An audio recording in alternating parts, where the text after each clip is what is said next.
बेचैनी है आपकी? नहीं, हमारी कोई बेचैनी नहीं है। बेचैनी वकार साहब जैसे लोगों की है।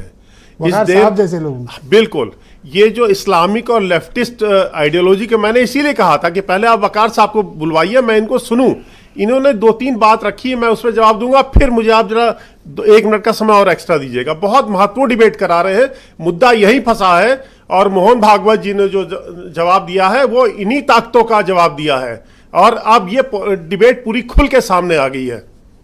इन्होंने कहा भारत की पहचान क्या है और मनुस्मृति को। आप जनाब होते कौन है मनुस्मृति को लाने वाले? हम आपकी शरीयत में बात करें क्या? आप शरीयत मानते कि नहीं मानते? पहली बात, मनुस्मृति को कोई हिंदू अपने घर में नहीं रखे रहेगा। कोई ब्राह्मण मनुस्मृति अपने बच्चों को नहीं पढ़ाता है। तीसरी बात, जिसको डिस्कोर्स आप चला के भारत के अंदर हिंदू समाज में विभाजन कराना चाहते हैं, आप मायावती की बात कर रहे थे। अब वकार साहब आप ये बताइए, किस हिंदू राजा ने मनुस्मृति के अनुसार, मैं एक बहुत बड़े चैनल पर आज चैलेंज कर रहा हूं कि किस हिंदू राजा ने मनुस्मृति के अनुसार राज्य चलाया हो? एक नाम बता दीजिए आप मुझे नाम बताएंगे आज बैठ के, एक राजा का नाम, भगवान राम से लेके, मनु से लेके, राजा दशरथ से, इक्ष्वाकु से लेके, राजा दिलीप से लेके, किसी एक राजा का नाम बता दीजिए। हिंदुओं को बदनाम करना छोड़ दीजिए आप लोग। अब मैं आपकी बात का बाबा साहब भीमराव अंबेडकर को ला के जवाब देता हूं, आप जवाब नहीं दे पाएंगे महाराज। मैं आपको इसीलिए बुलवाना चाहता था। मोहन भागवत जी की बात के लिए सबसे पहले डॉक्टर भीमराव अंबेडकर को पढ़ लीजिए, दूध का दूध और पानी का पानी हो जाएगा। 1936 में उनकी किताब है, धनंजय कीर की मोस्ट ऑथेंटिक बुक है doctor Ambedkar life and mission, और कांग्रेस ने ही उनको पद्म विभूषण दिया था। समझे साहब? वो क्या लिखते हैं, जब वो नासिक के कालाराम मंदिर के बाद जब उनके मन में हुआ कि मैं हिंदू नहीं रहूंगा, मुस्कुराइए नहीं, अभी आप बहुत बेचैन होने वाले हैं, मैं जो आपके सामने बात रख रहा हूं। तो उन्होंने अपने शिष्यों को कहा सिख धर्म ज्वाइन करो, और ये टाइम्स ऑफ इंडिया का इंटरव्यू कोटेड है उसमें, धनंजय कीर की किताब में पढ़िएगा। उसमें क्या जवाब देते पत्रकारों को? If I choose Islam then I will lose nationality, मैं नागरिकता खो दूंगा। ये डॉक्टर भीमराव अंबेडकर के शब्द हैं, आप काट नहीं सकते महाराज।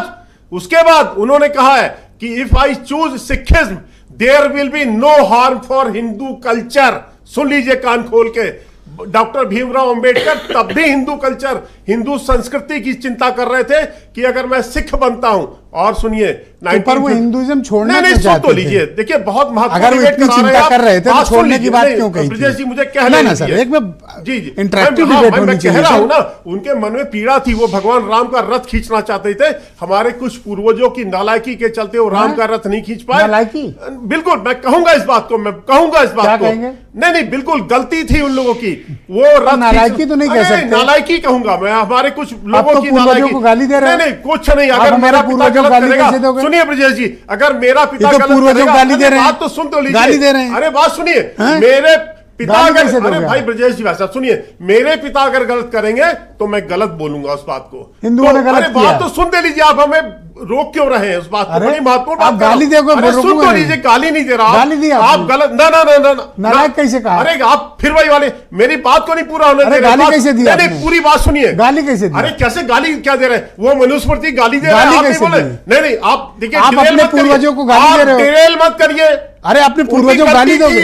गलती थी, उनकी गलती थी। अपने बाप दादाओं को नालायक कहोगे आप? बिल्कुल, अगर मेरा पिता गलत करेगा मैं उनको गलत बोलूंगा। नहीं, आप मेरी नहीं, आप 30 सेकंड। नहीं ब्रजेश जी साहब, आपने मेरी डिबेट को नहीं रोका है। आप सुनिए, इरिटेट मत होइए। नहीं, इरिटेट होना पड़ेगा क्योंकि मुद्दा ऐसा है। और उसके बाद 1956 में जब बौद्ध धर्म स्वीकार करने जा रहे थे तो उन्होंने कहा था, पत्रकारों ने पूछा कि आप इस्लाम और क्रिश्चियनिटी को क्यों नहीं स्वीकार कर रहे हैं? सुन लीजिए बसेर वकार भाई, उन्होंने कहा था कि मैं थैंक यू नहीं, वो सुन लीजिए, उन्होंने कहा था कि अगर मैं किसी विदेशी धर्म से को नहीं स्वीकार करूंगा, मैं भारत की भूमि से उत्पन्न धर्म जैन, बौद्ध, सिख को ही स्वीकार करूंगा।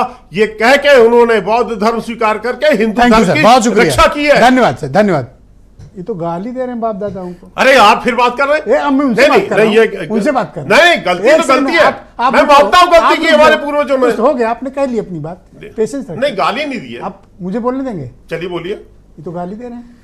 क्या गाली दे रहे हैं? नालायक कह रहे हैं बाप दादाओं को। देखिए, गलतियां तो सबसे होती हैं।